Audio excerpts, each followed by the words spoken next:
محبت آ گئی. لیکن جناب امیر کے دشمنوں کا کتنا احترام دل میں ہے. سوال ہے یہ.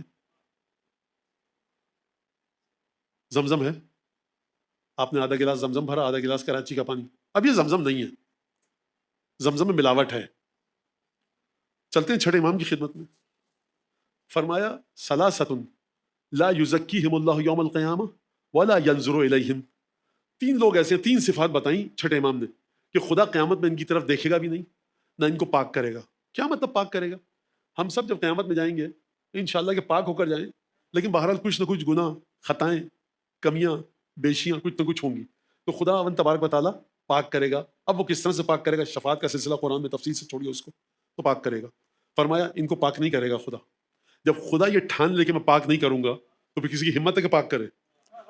دوسرا فرمایا ولا ینظر الیہم, ان کی طرف دیکھے گا بھی نہیں. کون لوگ؟ پہلا من زعم انہ امام ولیس بامام, جو یہ گمان کرے کہ خدا نے اسے امام بنایا حالانکہ وہ امام نہ ہو. بہترین نماز روزہ تمام, کہہ رہا بھائی میں ہوں امام تمہارا, اگر تم نے یہ کام کر لیا تو اس کا مطلب چھڑے امام فرما رہے ہیں کہ خدا کی رحمت شامل حال نہیں ہوگی جتنی بھی عبادتیں لے کر جاؤ.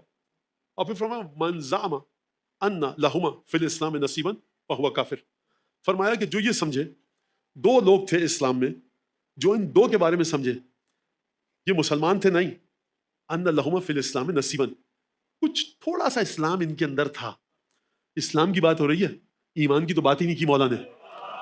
فرمایا جو یہ سمجھے کہ ان دونوں کے دل میں نصیباً تھوڑا سا حصہ تھا اسلام کا, قولوا اسلمنا ولما يدخل الايمان في قلوبكم.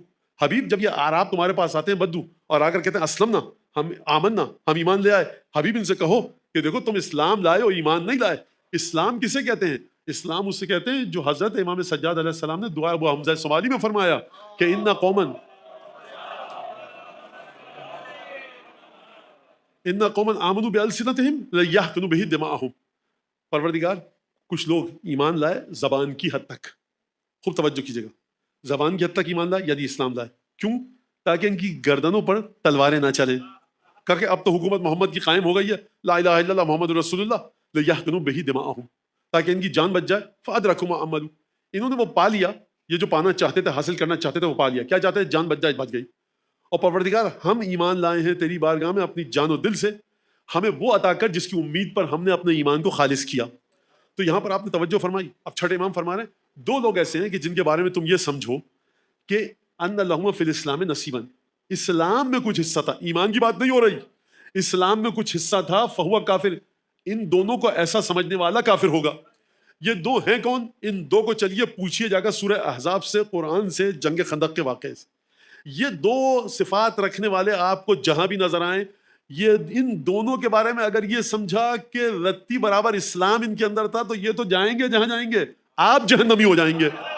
یہ خداوند تبارک و تعالیٰ کو اتنی غیرت ہے کیوں؟ پروردگار جو ان کو کہتا ہے تم ان کو مسلمان سمجھتے تھے, غلطی پر تھے, اچھا آ جاؤ. کبھی آپ نے دیکھا کہ جو بچہ کہے کہ سر وہ میں فزکس کا پرچہ سمجھ کے آیا تھا, آج فزکس کا پرچہ ہوگا, آج میتھ کا تھا پرچہ دے دوں گا, تو سوری میں سمجھا تھا فزکس کا ہے. ٹیچر کہ نکل جاؤ باہر یہاں سے. تو سر یہ تو بڑی ناانصافی ہے, پیپر تو لے لیجیے. خدا کہہ رہا تم ان دونوں کو ایسا سمجھتے تھے کہ ان میں اسلام میں حصہ ہے, جہنم میں جاؤ. پروردگار میرا نام عمل تو دیکھ لے. ارے نام عمل بھاڑ میں جائے تمہارا, ہمیں اتنی چڑ ہے ان دونوں سے. سورہ احزاب کو سمجھیے آپ. اچھا یہ کون ہے 2 صفات؟ ایک تو یہ قرآن مجید فرما رہا ہے, واضح الفاظ قرآن مجید کے, قرآن صفات بیان کرتا ہے. قرآن نے فرمایا کہ جب لشکر آمنے سامنے ہوا جنگ خندق میں, تو جب لشکر آمنے سامنے ہوا جنگ خندق میں, ادھر مسلمان ادھر کافر, یہاں پر رسول خدا موجود ہے, خندق کھد رہی ہے, نمازیں بھی ہو رہی ہیں. یہ جتنے بھی خندق کے اس طرح میں رسول کے پیچھے نمازیں پڑھ رہے ہیں. مسجد نبوی میں نمازیں پڑھتے تھے, لیکن ہیں لشکر رسول میں. جب لشکر رسول میں ہے تو قرآن فرما رہا ہے 10,000 کا لشکر آ گیا سامنے. اچھا اس میں ایک مرحب کا عمرو ابن عبد ود کافی تھا, خندق کے اس طرف مسلمان, اس طرف کافر. تو قرآن نے ارشاد فرمایا کہ وَإِذْ يَقُولُ الْمُنَافِقُونَ وَالَّذِينَ فِي قُلُوبِهِم مَرَضٌ, منافقین اور جن کے دلوں میں مرض تھا وہ یہ کہنے لگے. تو یہ منافقین لشکر کفار کی بات نہیں ہو رہی, یہ سرکار ختمی مرتبت کے لشکر میں موجود تھے. یہ منحوس مسجد میں بھی پیچھے نماز پڑھتے تھے, یہ منحوس جنگ خندق میں بھی ساتھ تھے. مولانا آپ کیسے کہہ رہے ہیں؟ میں نہیں کہہ رہا, قرآن کہہ رہا ہے. قرآن کی آیت بھی تکلیف ہے تو کاٹ دیجیے جا کر. مجھ سے کیوں کہہ رہے ہیں آپ؟ قرآن کہہ رہا ہے. قرآن نے ان بدبختوں کو رسوا کرنے میں کوئی دقیقہ چھوڑا نہیں ہے. مسجد میں جب چپکے سے نکلنے والے ہوتے تو قرآن نے ذلیل کیا. جمعے کے خطبے کے دوران چھوڑ کے گئے, قرآن نے ذلیل کیا. قرآن نے کہا کہ چھپ گئے, ہر موقع پر قرآن نے ذلیل کیا. جنگ خندق میں کیا کہا؟ یقول المنافقون, وہ وقت کے جب منافقین کہنے لگے, والذین, اور وہ لوگ کہ جن کے دلوں میں مرض تھا.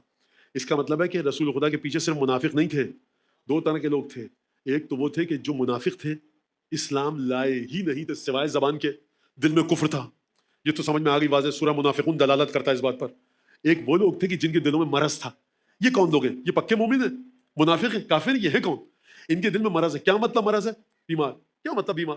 دیکھیے, آپ کہیں گے کہ مولانا کو ٹھنڈا پانی مت دینا, اس وقت طبیعت 19-20 نرم گرم چل رہی ہے, جب اچھے ہو جائیں بالکل, ہم نے دیکھا کہ گلے میں درد تھا, سینے میں درد تھا, بالکل گنگنا پانی دیجیے گا.